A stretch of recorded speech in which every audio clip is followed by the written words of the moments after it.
नमस्कार साथियों, आप सभी का scheme hub Haryana YouTube channel पर स्वागत है। इस चैनल के माध्यम से हम आपको सरकार की चलाई गई योजनाओं की जानकारी देते हैं। आज हम आपको हरियाणा सरकार के लेबर वेलफेयर बोर्ड, जिसमें कि आपका LWF का पैसा कटता है, उसकी जानकारी देंगे। इस स्कीम के तहत आपको आपके बच्चों का भविष्य सुरक्षित करने के लिए सरकार द्वारा वित्तीय सहायता प्रदान की जाती है। आपके बच्चों जैसे यूपीएससी और एचपीएससी की जो तैयारी करते हैं, इनकी कोर्सों के लिए 20,000 रुपए की और 1 लाख रुपए की वित्तीय सहायता प्रदान की जाती है।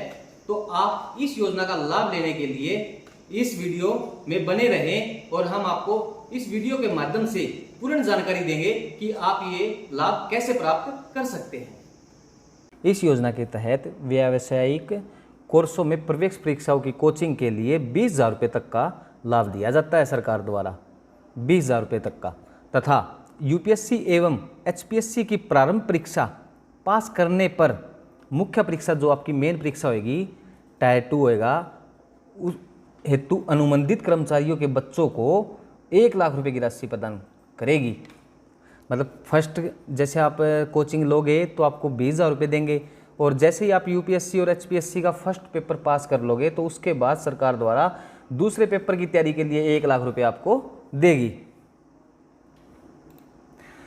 योजना के तहत हरियाणा राज्य के औद्योगिक और व्यापारिक संस्थानों में काम करने वाले श्रमिकों के 2 लड़कों और 3 लड़कियों के व्यावसायिक कोर्सों में प्रवेश परीक्षाओं की कोचिंग के लिए 20,000 रुपये, 2 तो लड़के हो और 3 लड़कियों, इतने तक ही आपको ये 20,000 रुपये सरकार द्वारा दिए जाएंगे। तथा यूपीएससी एवं एचपीएससी की प्रारंभ परीक्षा पास करने पर मुख्य परीक्षा की तैयारी के लिए 1 लाख रुपये की आर्थिक सहायता आपको दी जाएगी, जैसे कि मैंने अभी आपको पीछे भी बताया है। श्रमिक, इसमें आपकी निर्धारित शर्तें हैं। श्रमिक की न्यूनतम निर्धारित सेवा अवधि 1 वर्ष अनिवार्य है। जो भी मतलब कर्मचारी काम कर रहा है जहाँ पर, उसको 1 साल काम करते हुए हो गया वो पूरा। श्रमिक की अधिकतम मासिक वेतन, उसकी मतलब जो सैलरी है वो 27,000 से ज़्यादा नहीं होनी चाहिए 1 महीने की। परीक्षार्थी द्वारा स्क्रीनिंग टेस्ट में कम से कम 60% अंक लेना अनिवार्य है। इसमें आपको 60% अंक लेने ही होंगे। कोचिंग संस्था द्वारा जारी कोचिंग शुल्क की रसीद भी आपको साथ देनी होगी। और यदि किसी श्रमिक का बच्चा या हरियाणा श्रम कल्याण बोर्ड से छात्रवृत्ति ले रहा है तो वह भी इस योजना का लाभ ले सकता है। ध्यान रखना ये बात, यदि किसी श्रमिक का बच्चा है, हरियाणा श्रम कल्याण बोर्ड से कोई भी छात्रवृत्ति ले रहा है तो वो भी इस योजना का लाभ ले सकता है। जो छात्र छात्रा कोचिंग कक्षाओं में नियमित रूप से पढ़ाई जारी रखे हुए हैं, इस संदर्भ में कोचिंग संस्थान द्वारा जारी प्रमाण पत्र, मतलब जहाँ पर वो बच्चा कोचिंग ले रहा है तो उस सेंटर का उनको प्रमाण पत्र जमा करवाना होगा सेंटर से बनवाकर। कोचिंग के लिए वित्तीय वर्ष में 3 लड़कियां और 2 लड़कों तक ही दे है। ये वित्तीय वर्ष में 3 लड़कियां और 2 लड़कों तक, ध्यान रखना। श्रमिक का बच्चा यदि स्वयं रोजगार या नौकरी पर है, भाई आपका बच्चा खुद का जो नौकरी पर है वो इस का लाभ नहीं ले सकता इस स्कीम का। और यदि कोई श्रमिक छात्र का झूठा प्रमाण पत्र देकर संबंधित योजना का लाभ लेता है, भाई हम झूठ बोलकर इस योजना का लाभ लेते हैं, तो उसको भविष्य में कभी भी संबंधित योजना का लाभ नहीं मिलेगा और दी गई जो भी आपको राशि मिली है वो वापस ले ली जाएगी सरकार द्वारा।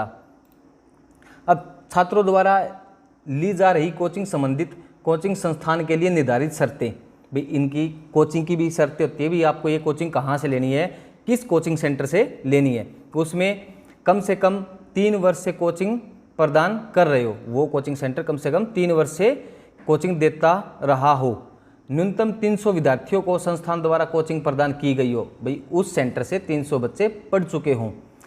कम से कम 3 वर्ष से सेवा शुल्क, सर्विस टैक्स जैसे जीएसटी कोचिंग क्लासेज या कोचिंग इंस्टीट्यूट चलाने तो संस्थान द्वारा सरकार को अदा किया हो, भाई जीएसटी दिया हो 3 वर्ष तक। संस्थान द्वारा बोर्ड को देय श्रम कल्याण अदा की गई हो तथा संस्थान shop and commercial establishment act 1958 के तहत पंजीकृत हो। ये आपकी जो भी मैंने जानकारी बताई है, ये जहाँ पर आप कोचिंग लेंगे उसके लिए शर्तें हैं, जितनी भी मैंने अभी आपको बताई है। जैसे उसको 3 साल से ज़्यादा भाई टाइम हो गया हो, 300 बच्चे वहाँ से पास हो गए हो, ये आप ध्यान रखना। रिक्वायर्ड डॉक्यूमेंट, इसमें आपको क्या क्या डॉक्यूमेंट चाहिए, आपकी एक तो जो कर्मचारी जिस भी संस्थान में काम कर रहा है, चाहे वो जैसे HKR में कर रहा है या फिर किसी कंपनी में काम कर रहा है, उसका लेटेस्ट सैलरी स्लिप चाहिएगी उसकी, ठीक है, जो भी उसकी सैलरी स्लिप होती है मंथली वो, और उसके पर्सनल डॉक्यूमेंट्स चाहिएंगे, जैसे आधार कार्ड होना चाहिए या फैमिली आईडी, और फैमिली आईडी में वो मेंबर भी होने चाहिए जैसे आपके पूरे जो मेंबर होते हैं, और undertaking sign by concern DDO, भाई जहाँ पर आप काम कर रहे हो उसके द्वारा एक अंडरटेकिंग बनेगी, वो भी आपके साथ पास होनी चाहिए, और एक सेल्फ अंडरटेकिंग। अतः आपसे निवेदन है कि आप अपने बच्चों की पढ़ाई के लिए उनकी मदद करें और उनको पढ़ाई के लिए जागरूक करें, और सरकार भी आपके बच्चों की पढ़ाई के लिए आपकी मदद कर रही है। आपको हमारी वीडियो अच्छी लगी है तो लाइक शेयर सब्सक्राइब जरूर करें, ताकि इस वीडियो के माध्यम से प्रत्येक कर्मचारी को इस योजना का लाभ मिल सके, और हमारे बेल आइकन को प्रेस करें ताकि नेक्स्ट वीडियो आपको समय पर मिल सके। धन्यवाद।